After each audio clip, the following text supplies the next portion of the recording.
What's going on, great folks of the 9th District? I'm just here with a good friend of mine. If you don't know who this guy is at all, I'll go ahead and let him introduce himself. Yo, what's up, fam? I'm Moses McKenzie. I'm a local artist from Dahlonega, Georgia.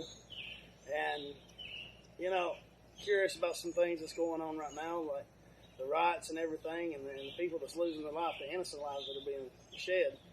But there's people that don't think about some things. And, like our Second Amendment rights.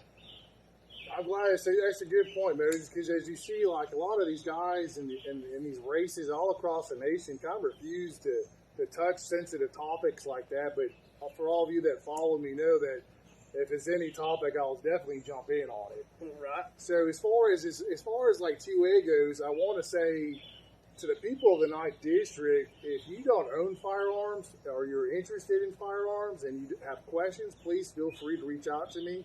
Myself or any of my ranger buddies can come and we can discuss what's a good firearm to have. And if you need any type of training, we can definitely help you with that. See, that's talking about training. There's two types of training. There's training to run away from the gun and training to use the gun. If you learn how to use the gun properly, you can protect yourself in events of threat or dismay or disaster. Guns provide safety. They provide a food source when things get bad. They provide a protection against terrorist nations, against people that come against us as a nation. The thing that people, in my opinion, and the thing that people don't really understand is guns is what helps protect our right to believe the way that we want to believe. Absolutely. I always say this, and it's funny, we actually didn't discuss this, as you all know that follow me.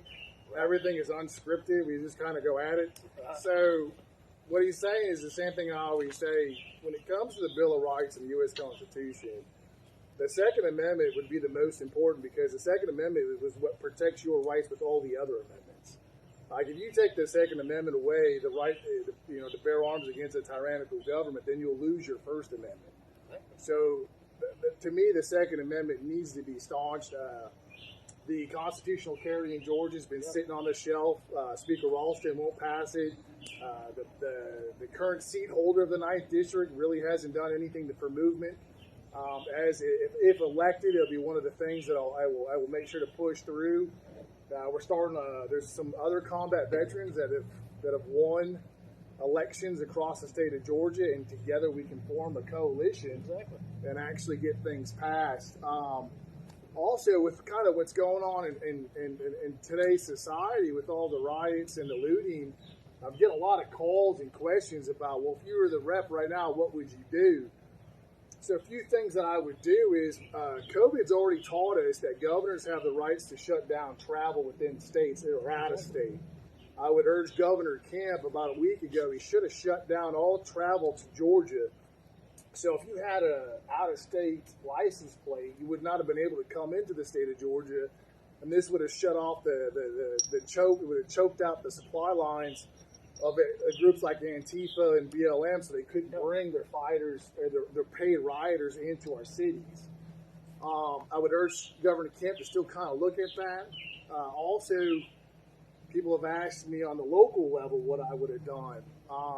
If I would encourage the sheriffs to kind of start pushing and have more of a presence patrol. Maybe push some Dawsonville sheriff's cars down to the end of 53, and let Gainesville know that if you're allowed to come up. When it comes to protests and First Amendment right, I'm pretty sure we can agree that's be friendly. Be friendly. As soon as you start breaking laws, then we got issues. So I would encourage all sheriffs, as soon as that first brick is thrown or the first water bottle is thrown at a cop, just start making arrests. And if you have to set up temporary tents for processing centers, if you got 700 people, arrest them all if they're breaking the law. Well, it's like this right here. Point in fact, if I was to go out and throw a brick through a window, that ain't my own stuff, what's going to happen? I'm going to get cuffed, but I'm going to. Absolutely. What is the difference? The difference is this right here. It's okay, in my opinion. What happened with the young man was wrong. I agree with the protest. Yep. I agree with it with my whole heart. I do not agree with the rioting because these people wouldn't want us coming into their house and destroying their stuff for no reason. And you lose the message. Exactly. The message is now muddy. So, just to reiterate one more time, last week I did offer my services and all my extensive training to any sheriff in the area.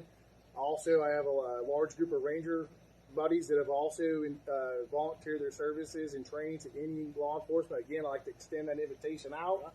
I'd just like to close this with saying, as a candidate in the 9th District, I believe in, just our Bill of Rights, our Constitution, preserving and protecting life, lowering taxes, and just working on getting that family life and structure back into the 9th District. It needs to be that way. I remember back when I was a kid, you talking on that, and I know we ain't got much time left, but I remember as a kid, my mom and dad put in for the 9th District. Did they? They did.